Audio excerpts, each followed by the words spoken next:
Name is Amitai. This is joint work with Moshe, who's right here, and Noam, who isn't at the conference, but you probably know him. And the work is titled Learning to Maximize Gains from Trade in Small Markets. One second, I'll just try to make this disappear. Not sure how. Yeah, there's a hide. Hi. Awesome. Okay, so in this setting, we are talking about double auctions, which is something you probably know already. And specifically, we are interested in gains from trade, which is the welfare increase due to trade. Okay, this is a notion that you've probably heard of before. This will work.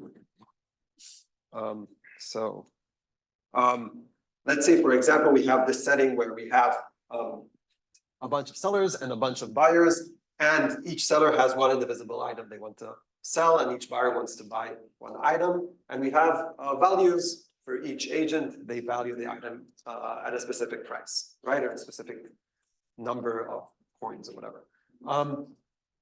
And so we want to try to maximize this gains from trade. So, for example, let's say I have this as public information. I know what the valuations of each agent is. So we could like draw this dotted line, select the participants for the trade, and then set the market clearing price and see like and combine like each buyer to each seller who we want to trade with and see what the gains from trade would be. So in this case, we would have the top pair. We would have a gains from trade of 4 because it's the difference between what the buyer values and what the seller values.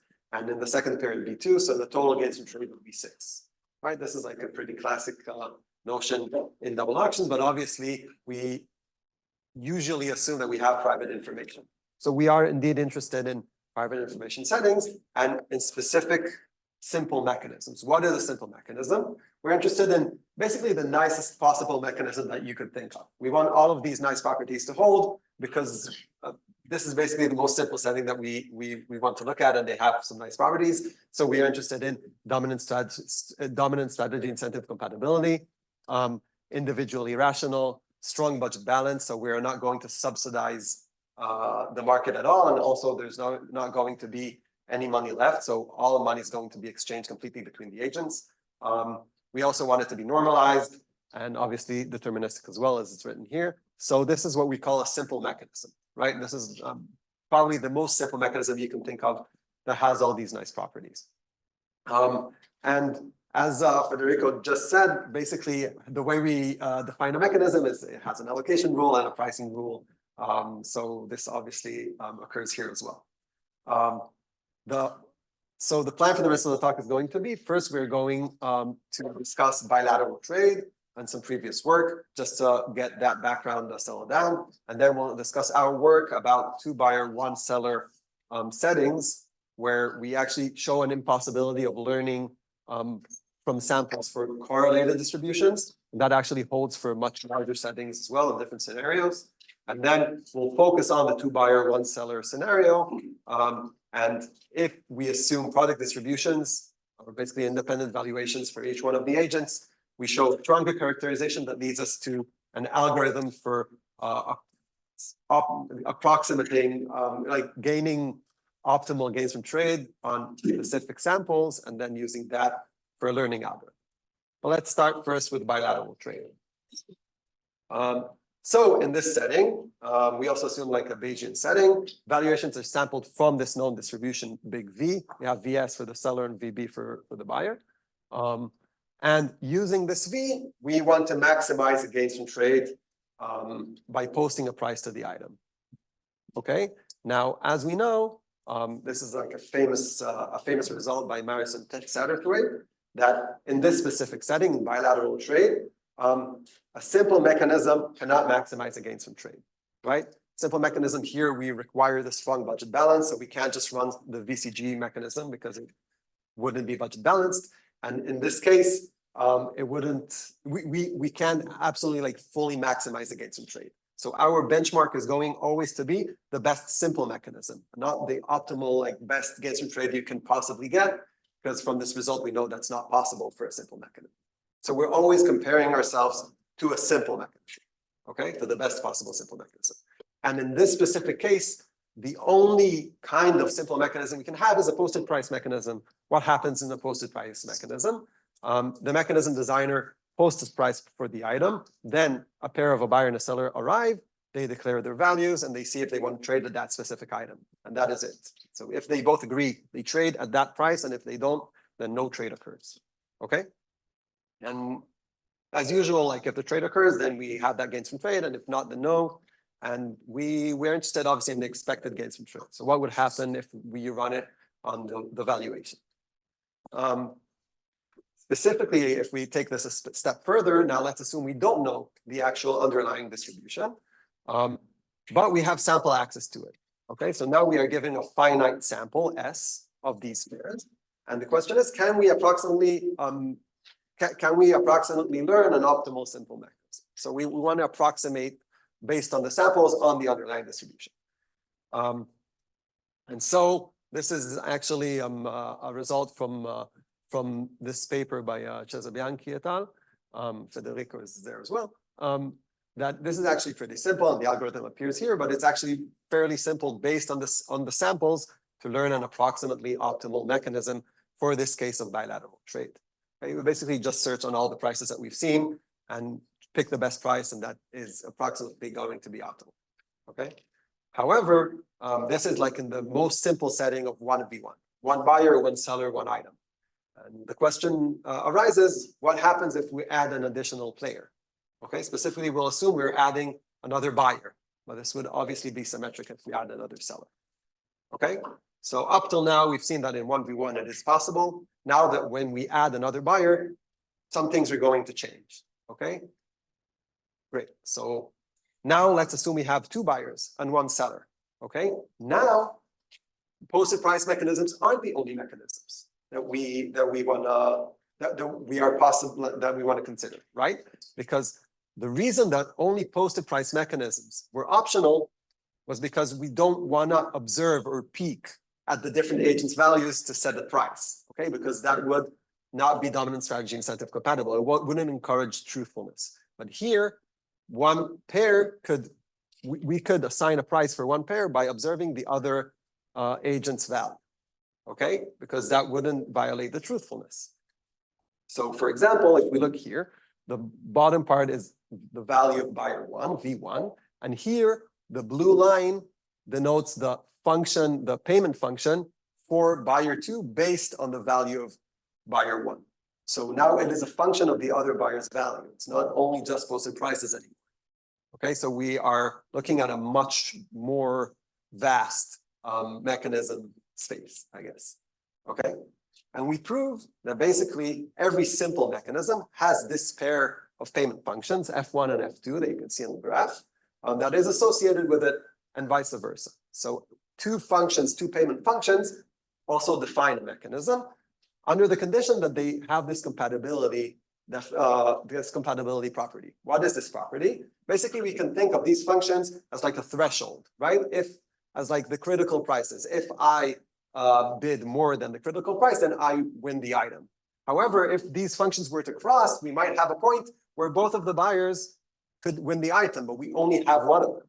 So we want to make sure that doesn't happen. And that's why we have this compatibility property for the functions. We don't want them to cross because we have only one item to sell, right? So these functions might look kind of weird, but they can't cross each other. This is still a very, very large mechanism space, right? There's so many different functions that could define a new mechanism for this.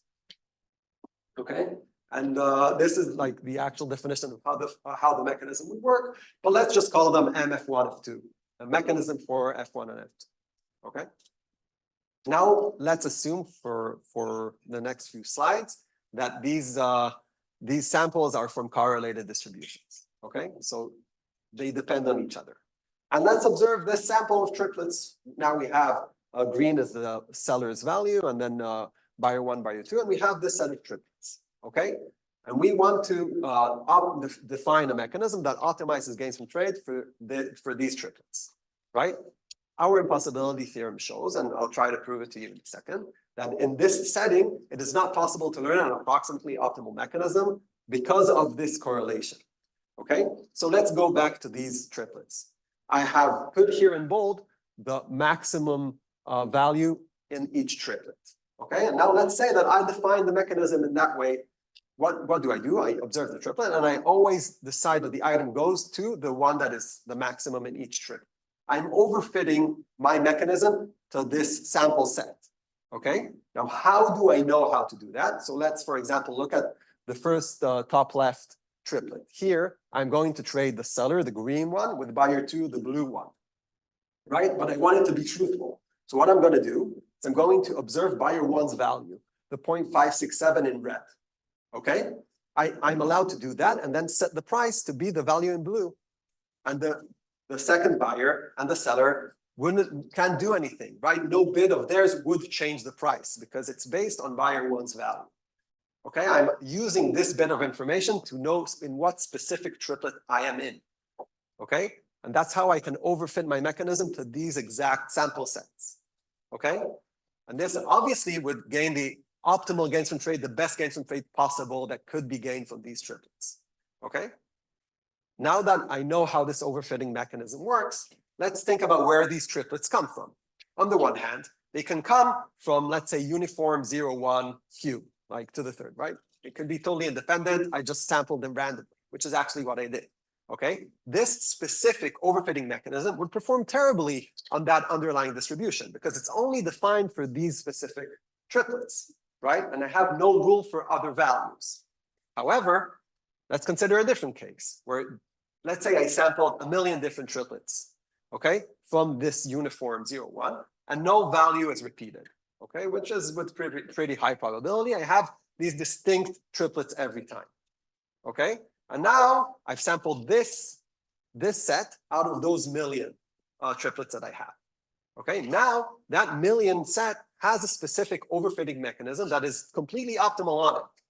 So now faced with this sample, I have to ask myself, what am I optimizing against? Am I optimizing against that million set, okay, which has like a very high optimal gains of trade? Or am I optimizing against uniform over 0, 1? Which by Myerson-Sadith rate that we saw previously, actually can't really achieve the optimal gains from trade, right? The best simple mechanism has some gap, right? Because it's kind of the same as if I was just 1v1 uniform on 0, 1. I just added another buyer, okay? There is still a gap between the first best optimal gains from trade to the best simple. However, if I'm on just the 1 million set, I have a best simple mechanism, and this is a simple mechanism. It's truthful, it's individually rational, etc. It's strong budget balanced, but it achieves all the gains from trade possible. So now that I receive this sample, what am I optimizing against? I can't distinguish between them, right? So I can't possibly learn it. I can't possibly learn an approximation because I don't know what I'm optimizing against, okay? And this actually holds for much larger settings. It holds also for Bayesian sense of compatibility, interim, individually rational, etc., weak budget balance, and also for many more agents as well.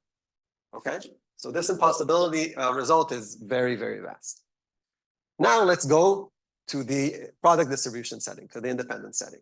Okay, and here we'll show first, we show in the paper a way to lower the dimensions. We take these crazy pairs of functions, we actually turn them into much nicer functions. Why? We use the independence. In this case, there is no reason to go crazy in the function. If I found like the best price in a certain area, unless a compatibility restriction that the property that I want on the functions makes me change the price, I'd always want to stay at the same price. And that's why I get like kind of like step functions. Once I lowered those dimensions, I can use a dynamic programming algorithm to search that space. There are much, much less functions in that space. And now I can search that space and find an optimal pair of functions for that specific sample set that I'm looking at. Okay, so now let's assume I get this sample, okay, from underlying distribution, but they're independent values. Okay, so I get a sample for the seller, a sample for the buyer number 1, and a sample for buyer number 2. I use this dynamic programming on the sample itself to optimize, create a mechanism that is optimal for that sample set. Okay, and then we use this classic tool of epsilon samples to show that they're actually the way that this optimal mechanism performs on the sample and the way that it performs on the underlying distribution is very close, is optimal close. It's like it's epsilon optimal close. Okay. And so once I receive the sample, I computed this optimal mechanism for the sample. I know that it's going to perform fairly well also on the underlying distribution. So for that specific setting, we show an algorithm for optimizing for 2-buyer, 1-seller under the condition that the values are independent. So just to summarize, we wanted to design these approximately optimal simple mechanisms. And in the bilateral trade scenario, we know that it is possible. However, increasing the number of agents changed completely the whole scene, right? It turns out the bilateral trade is very, very specific in the sense, the way that how it enforces the truthfulness, etc. Okay, but once we added another additional agent, everything changes and in a vast number of settings. However, in our specific scenario of 2-buyer, 1-seller, if we add the condition of the independence between the values, we showed this stronger characterization of turning the weird or crazy functions to be much better, lowering the dimension space of the mechanisms. And then we introduce an algorithm for constructing this optimal mechanism on it, and we show that it performs approximately close to these optimal mechanisms also on the underlying distribution. So as I just said, our impossibility result is very, very general. However, our positive result is very, very specific. What happens if we somehow add another agent, or we loosen one of the requirements, right? Maybe it's Bayesian incentive compatible, maybe it's weak budget balance, maybe we add randomizing in the mechanism, etc. How would that affect our algorithm? We don't really know. And I saw that you mentioned randomized here. So does that mean that all your results are deterministic? yes, we're only discussing deterministic mechanisms. I have a question. So like for this 1 versus 2 case, like your like what if you look at your algorithm from like regret minimization perspective? Like you know, like what regret rates are you guessing? So this is like an offline kind of scenario. We haven't even considered like an online approach here. The sample access is like I have all the samples at once, and then I'm optimizing on the future. Right, but I mean, what if you know, like get those samples? Yeah, I have to think about that. I don't know. It's a good question.